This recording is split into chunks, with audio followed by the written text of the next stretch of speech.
Okay, in this video we're going to look at how to find your 20-minute power from your FTP test and your 20-minute heart rate and get these plumbed into Training Peaks. So there's two options for you here. You can go to Training Peaks depending on what kind of level of Training Peaks you have. Um, you will have different options, but you should all be able to go in and pull out your power data. So what I'm going to do is going to go to mine actually from FTP test on Tuesday. So click on it to go into the file, analyze that. So I've got the whole 20-minute test on mine, and as you can see here from the data, the pink or purple line, depending on how it shows on your screen, is the test. So from here to here. If you have a look at this, this is kind of ticked over here. So we've got a little 3 saying there's 3 records have been hit. So if you have that highlighted, you can go to there and you can scroll down and see the records. So mine was the highest 2019 performance for me. And there you see 20 minutes, 291 watts. Okay, so that's one way of pulling it out if you have that option. If you don't have that option, what you can do is just highlight that segment by clicking on it, moving across to the start. It's just short of 20 minutes, but that's fine, and that's actually coming up at 292. All right, so 291, 292. It's pretty much the same thing. What you also have there is the in fact, I don't have heart rate because I didn't wear my heart rate monitor. Because I generally do this because power will kind of override everything. But in terms of power is the kind of the key metric that we stick to if we have it for the bike. If you don't have power, then we use heart rate, and you go through a similar kind of process with heart rate. So that's how you take your power out. Like I say, the heart rate, if you had heart rate trace on here, it would show a similar kind of trace on here. And again, you'd select the same segment. Or it may well be that you've just recorded a 20-minute test. So the whole thing would be, the whole workout would just be the test. So it'd be a little bit easier. So 292. So that's one way of finding that information from Training Peaks. If you struggle in Training Peaks, you should be able to go into Garmin Connect. We log into Garmin Connect. I'll log into my account.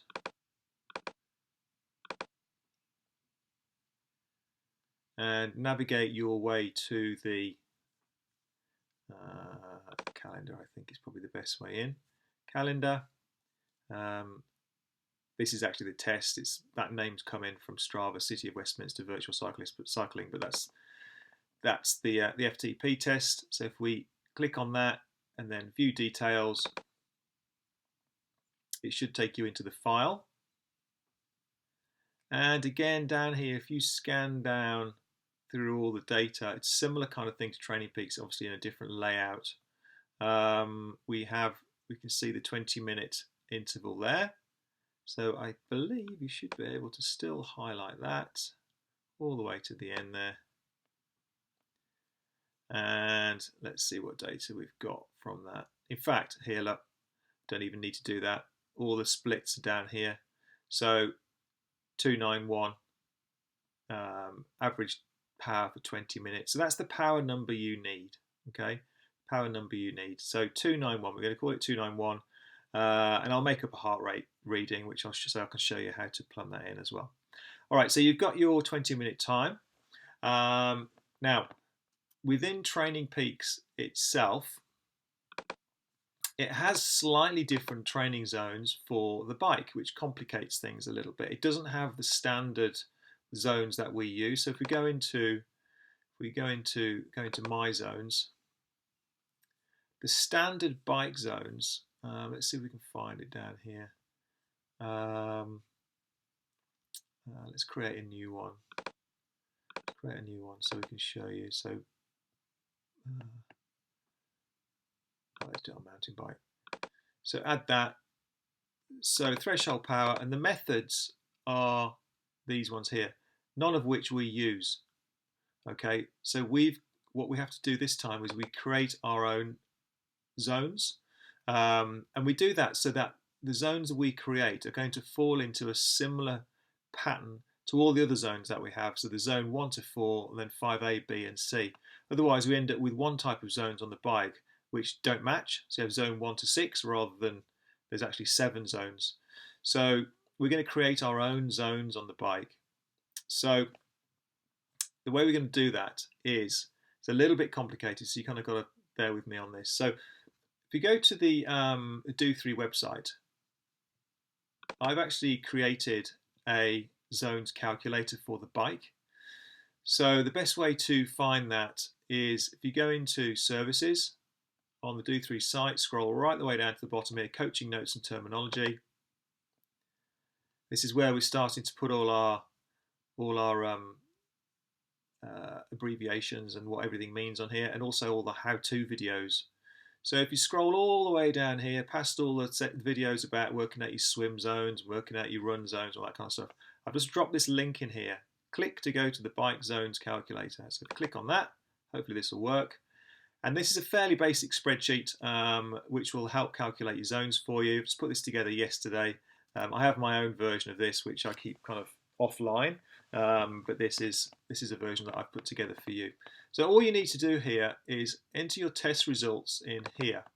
Okay, so my test result was 291 for 20-minute power, and I'm going to make it up. I'm going to leave that in there. So 160 heart rate. Okay, so they're dropped into there. Now, all the rest of it is automatically calculated. You don't need to do anything else. In fact, all these boxes are protected, so you shouldn't be able to change any of these.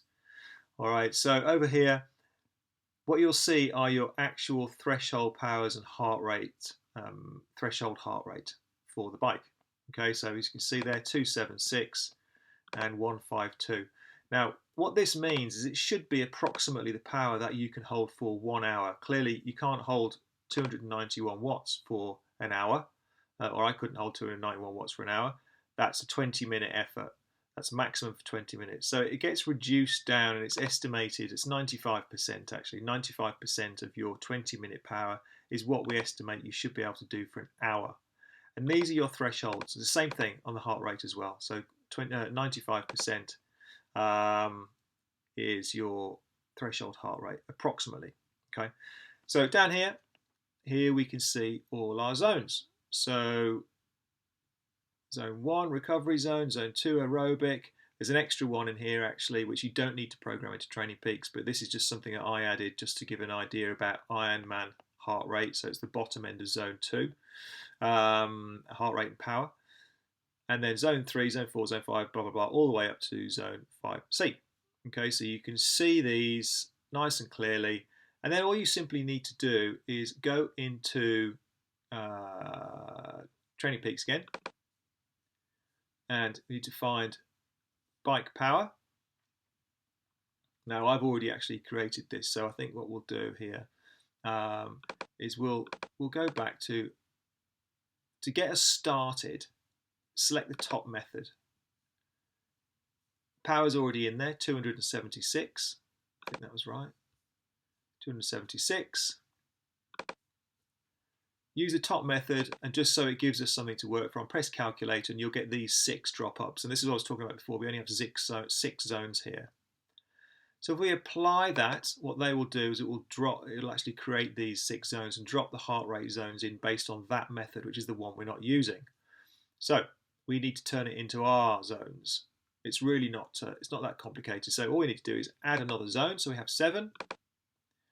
And we name our zones slightly differently. So we have 1, 2, 3, 4, 5A, 5B, and 5C.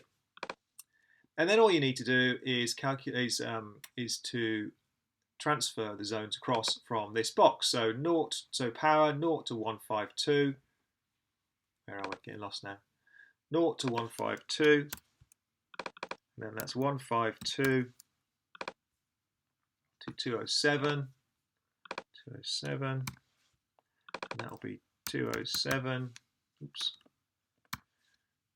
to 249, 249, Now zone 4 is actually what we call sweet spot zone. Sweet spot zone. Now it's actually zone 4 is actually contained within zone 3. So it's the top end of zone 3, and this is the kind of just sub threshold, and this is the point within the wider zone 3 which in which you get the most training effect for your kind of your effort, if you like. You get the most bang for your buck.